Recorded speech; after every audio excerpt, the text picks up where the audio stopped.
Ok, here we go. Comment avoir le focus pour travailler efficacement, pour concrétiser ses projets et ne pas rester dans la distraction? C'est la question à laquelle je réponds aujourd'hui. Merci à toi d'être ici dans cette série Mindset Morning. Ici Manal Idbali. Si tu n'es pas encore abonné à ta chaîne, si tu n'es pas encore abonné à ma chaîne, eh bien je t'invite à le faire en cliquant sur le bouton rouge que tu vois juste ici. Alors, comment faire pour avoir le focus?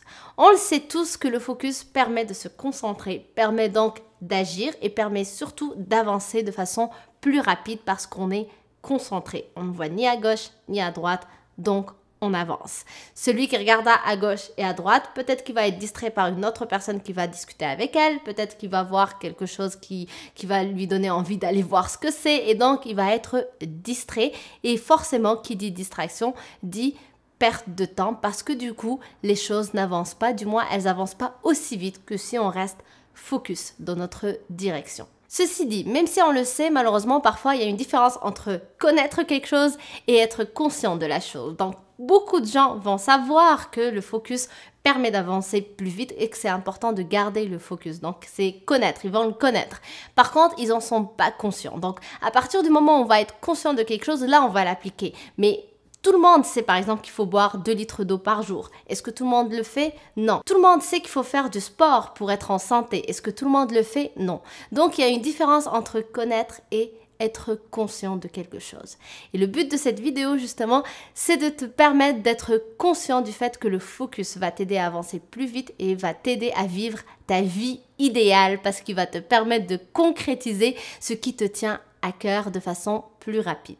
Alors, comment faire pour avoir ce fameux focus? Eh bien, voici 5 choses que tu dois garder en tête. Premièrement, pour avoir le focus, il faut que tu te fixes la nature claire de ton objectif. C'est-à-dire que si tu te lèves par exemple un matin et que tu ne sais pas trop encore ce que tu vas faire et donc tu t'assois à ton bureau mais ce n'est pas clair, tu as 36 000 choses dans la tête mais il n'y a rien de clair, tu ne sais pas exactement ce que tu dois faire maintenant à cet instant-là, eh bien tu risques donc de perdre plus de temps que si tu le sais à l'avance ou bien si c'est écrit par exemple dans ton bureau, tu arrives, tu t'assois, c'est marqué la priorité de la journée, donc l'objectif clair de la journée il est marqué, donc tu vas te mettre tout de suite au boulot, tu vas avancer plus rapidement. Donc, important de fixer la nature de ton objectif, que ce soit l'objectif journalier, que ce soit l'objectif du mois, que ce soit l'objectif de la semaine, l'objectif ou la vision à long terme que tu vas avoir. Il faut que ce soit très clair. Ensuite, deuxième chose, eh bien, il faut optimiser ton environnement. Qu'est-ce que ça veut dire? Eh bien, il faut tout simplement s'assurer que tu baignes dans un environnement sain, dans un environnement qui va te permettre de garder le focus. Par exemple, admettons que tu es dans une salle où il y a du bruit, où il y a quelqu'un qui va jouer de la musique, une famille peut-être avec des petits-enfants qui vont jouer entre eux, ou des bébés peut-être qui vont pleurer, ou bien que tu es dans une salle où par exemple il y a des jeux forts, du bowling ou peu importe, non c'est pas le bowling mais l'autre, tu sais l'autre, l'autre. Le billard. Donc bref, je suis en train de partir vraiment dans mon imagination là.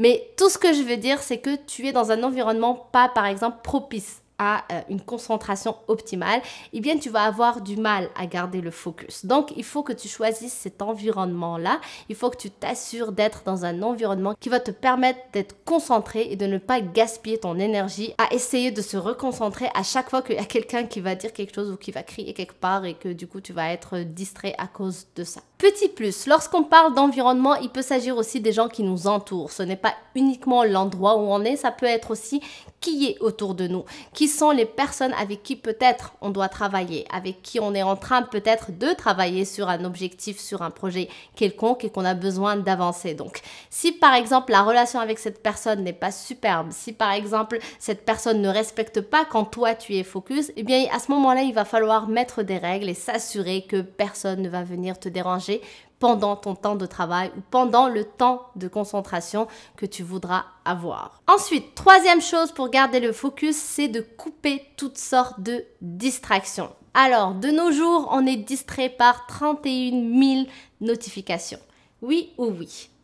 Pour être honnête, on est d'accord qu'on est tous distraits par Messenger, Instagram, Facebook, WhatsApp, tout ça. À chaque fois, ton téléphone, il va sonner toutes les 2 secondes. Et je parle par expérience, je vis la même chose. Donc, si on veut avoir le focus, il faut s'assurer d'enlever ces distractions-là. Donc, de s'assurer de mettre, par exemple, son téléphone très loin de là où on est travail, ou bien de le mettre sur mode avion comme j'ai appris à le faire. Je te rassure, ce n'est pas quelque chose que j'ai fait depuis le début, j'ai appris à le faire et ça change les choses parce que en effet, si je te donne un exemple comme mon mentor Martin Latulippe me l'a donné pour m'expliquer ceci, par exemple les grands champions lorsque eux ils s'entraînent, lorsqu'ils veulent avoir le focus pour justement taper cette balle qu'ils doivent taper, pour courir ce 100 mètres qu'ils doivent courir, pour peu importe les raisons qu'ils ont, peu importe leur discipline, leur domaine d'activité, eh bien, ils sont focus à 100%, ils sont pas en train de regarder sur leur téléphone. Par exemple, Usain Bolt, lorsqu'il court, eh bien, il court, il n'a pas son téléphone à côté pour regarder ses notifications pendant qu'il est en train de courir. On est d'accord?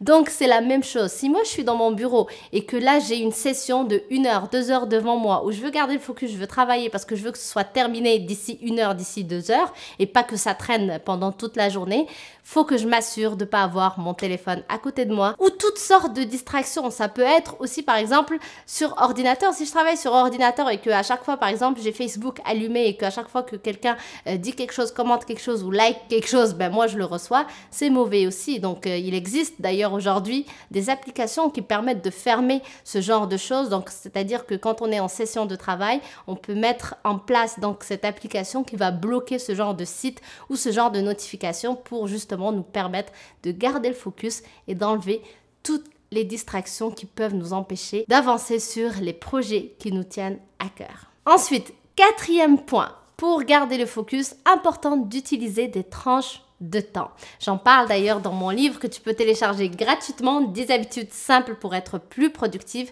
pour pouvoir atteindre tes objectifs et concrétiser tes projets. Et bien simplement pour le télécharger, tu vas sur le lien juste en bas dans la description, tu mets ton nom, ton email et ça me ferait plaisir de te l'envoyer gratuitement. Donc, qu'est-ce qu'on veut dire par utiliser des tranches de temps?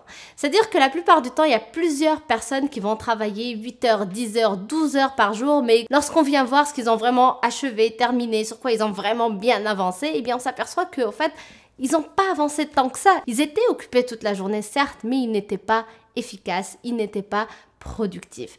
Et ça arrive souvent si tu travailles dans une entreprise par exemple où c'est des open space, ça arrive souvent parce que justement l'open space ce n'est aucunement un environnement pour avoir un bon focus puisque n'importe qui peut venir toquer à ton bureau qui est très ouvert bien évidemment, mais genre même il peut te toquer sur l'épaule pour te dire est-ce que tu peux venir me voir ou est-ce que tu as reçu mon email, j'ai besoin de ta réponse et donc il te sort de ton travail et qui dit sortir de son travail, ben, du coup tu vas avoir besoin de plus de temps pour revenir dessus et retrouver ce focus que tu y avais et donc ça veut dire que tu vas avancer moins lentement sur tes choses. Donc utiliser des tranches de temps c'est super important que tu sois dans un open space ou tout seul parce qu'au fait il y a eu des études qui ont montré que ce n'est pas très efficace de travailler 8 heures non-stop et qu'en fait on ne peut pas travailler 8 heures non-stop. D'ailleurs j'en parle aussi dans le livre, je t'invite à le télécharger. On ne peut pas travailler vraiment 8 heures avec la même concentration tout simplement pour la simple raison qu'un être humain ce n'est pas un robot et qu'un être humain eh bien ses batteries vont se décharger donc on va fatiguer au fait et donc la courbe de productivité autant au début elle va monter, ben à un moment donné elle va stagner et par la suite elle va descendre. D'où l'importance donc de se fixer des tranches de temps de 1 heure, 1 heure et demie maximum.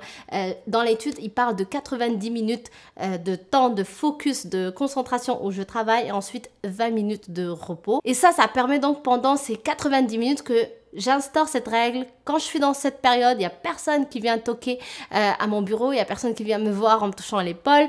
Je suis focus et ensuite j'ai 20 minutes de relaxation, 20 minutes de repos où là je vais marcher un peu, je vais voir mes collègues si je suis dans un bureau collectif ou peu importe. Mais c'est que à ce moment-là donc où je peux vraiment rentrer en interaction avec d'autres personnes. Et avec cette façon de faire, ben, on est plus efficace, on avance plus vite que si on travaille 8 heures non-stop. 8 heures non-stop, tu vas croire que tu travailles, mais en fait tu seras juste occupé à faire quoi, on ne sait pas, mais tu avanceras pas aussi efficacement sur tes projets ou aussi rapidement sur tes projets que si tu te fixes des tranches de temps. Enfin, 5e chose, eh bien, c'est de s'investir sur le long terme avec fréquence. Donc, pour garder le focus, c'est important de garder le focus avec une certaine fréquence. Donc, ne pas utiliser toutes ces astuces une seule fois. Par exemple, faire des tranches de temps une seule fois dans la journée et ensuite ne rien faire toute la journée. Bien évidemment, je ne vais pas pouvoir avancer aussi rapidement que je le souhaiterais si je fais ça. Donc, il faudrait faire toutes ces choses-là de façon plus fréquente. Et ça va m'aider donc à acquérir cette capacité de se concentrer rapidement. Parce que plus on fait les choses, plus ça devient facile. Donc, plus je développe la capacité de focuser, de garder le focus sur mes choses, plus en fait ça devient facile de se concentrer, ça devient facile de garder ce focus-là. Et il n'y a plus besoin donc de résister, d'être là en train de se concentrer, de pas réussir à se concentrer, etc. Donc la répétition, c'est la mère de l'apprentissage. Il n'y a rien qui lui résiste. D'où l'importance donc de s'investir avec fréquence sur toutes ces choses-là. Donc merci d'avoir regardé cette vidéo. Si elle t'a plu, comme d'habitude, laisse-moi le savoir avec tes pouces bleus. Aussi, je te rappelle que tu peux donc télécharger mon livre 10 habitudes simples pour être plus productif. C'est gratuit, simplement aller en bas de la vidéo, dans la description, tu cliques sur le lien, tu mets ton nom, ton email et tu vas pouvoir donc le recevoir gratuitement dans ta boîte email. Et si tu n'es pas encore abonné à ma chaîne, eh bien je t'invite à le faire en cliquant sur le bouton rouge que tu vois juste ici. Et aussi, n'hésite pas à partager avec moi dans les commentaires quelle est la clé ou quelles sont les clés qui t'ont marqué le plus parmi ces 5 que j'ai partagé avec toi et que tu vas appliquer tout de suite à partir de maintenant dans ta vie. Ça me ferait très plaisir de te lire. Donc merci encore, je te dis à demain sur une prochaine vidéo. Bye!